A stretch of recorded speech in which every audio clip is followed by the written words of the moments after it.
it is my pleasure to introduce Vicki Hitzges. I had a great chance to hear Vicki speak, and I tell you, she was what a treat it was. She was just fantastic. She has a great sense of humor. She just really was able to connect with the audience.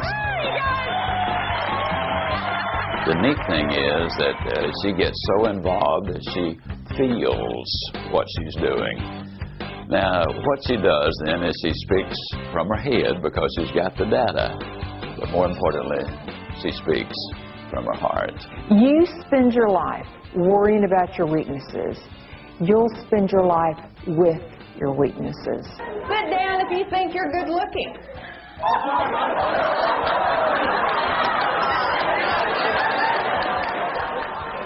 Gossip is like cannibalism. She said, when you gossip, you just eat your friends and your family and your coworkers alive. One word at a time. Sit down if you know you're good looking. Vicki Hitzges learned from the best. She had the privilege of being mentored by the man long considered America's most respected motivational speaker, Zig Ziglar.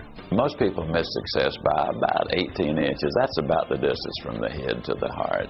You put those two things together, as Vicki does so well, then you've got a speaker who will inspire your audience to reach for heights. Since the mid-90s, Vicki Hitzges has spoken to hundreds of groups, not just around the United States, around the world. She's spoken in Thailand, New Zealand, Panama, Puerto Rico, Canada, to companies in trouble, organizations facing changes, businesses going through downsizing, groups that needed to be entertained, encouraged, or taught, or people who just needed a message wrapped inside a laugh. He's driving 40 miles an hour.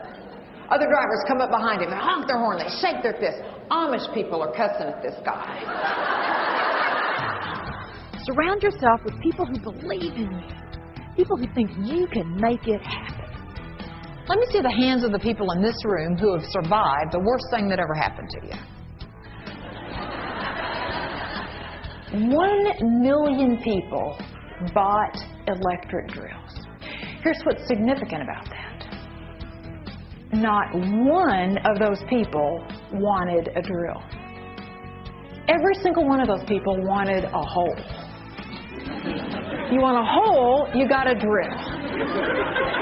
If you want results, you got to push yourself. You got to challenge yourself. She was able to relate to their level and use examples throughout her life that ticket agents or ramp people or management people with American Airlines could certainly relate to. The employees walked out of there really feeling good about themselves, feeling good about the company, and Vicki just did a great job. I was so enamored with her, I wanted to hire her in the Staubach company, and she turned me down. She would have been a great addition to our company, and I mean, seriously, I thought, boy, we'd be lucky to get her. Vicki refreshes a conference, adds energy, plus she'll give your group skills they can begin using right away. One of my favorite plays is the play by Thornton Wilder called Our Town. There is a girl whose name is Emily. And Emily grows up, and by the end of the play, she's died. Towards the end of the play, Emily is allowed to come back to Earth and relive one day of her life. And she chooses her 12th birthday. It's very interesting staging because Emily, the woman, looks on at Emily, the girl. And she sees this young girl at 12 years old in her kitchen with her mother. And her mother is mixing up a birthday cake. And Emily's real excited, and she's talking to her mother, and she's real animated, and her mother's giving her this, yes, dear, oh, yeah, yes, dear, yes, dear. And Emily, the woman looking in, says, Mother,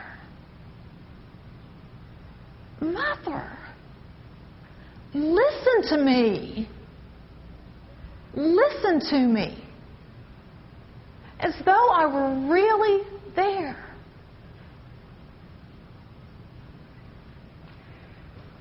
When we do listen to other people, we show them that we exist for them. They don't exist for us. Choosing a speaker is one of, if not the most important decisions you will make when you plan your meeting. Go with a pro. Book Vicki Hitzges.